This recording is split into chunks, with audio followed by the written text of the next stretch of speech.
Walk you through some of the basics of photo editing, the stuff that I do to pretty much every image. Um, so if you go to image adjustments, you probably know about levels. Curves is also super helpful, and that's usually the one I start with. So if you open up curves, you're going to pull this up a little bit, and you can see the picture's getting lighter. Obviously, the higher you go, the lighter it gets, vice versa. So I pull this up just a little bit in the middle. And then if you bring this part down, you can add some contrast to your image. Just a little bit. If you do too much, it's going to look more edited, not so natural, and we're just trying to get that natural look to it. About there. And if you pull this up, it's going to brighten it a little bit. Again, adding more contrast. If you go down, it's going to take away contrast. We just want a little bit. And then click on preview, you can see what you've done. The next thing I usually do is open up levels just to fix those darks a little bit so my photo doesn't look too overexposed.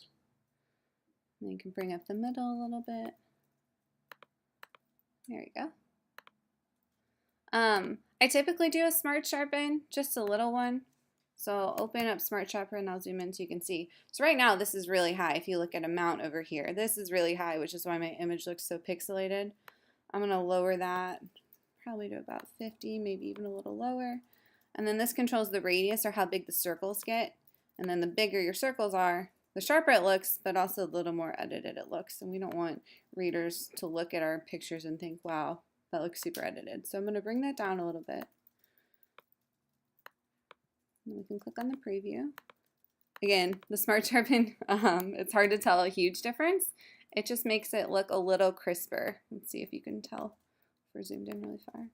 If you're on a computer screen, you can definitely see a difference. If you're watching this on a slideshow or something, it's probably not going to look too different.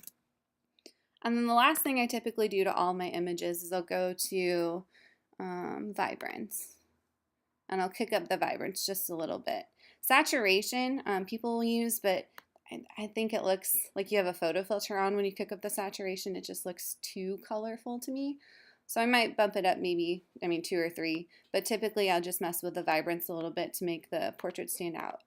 And that is about the gist of what I do.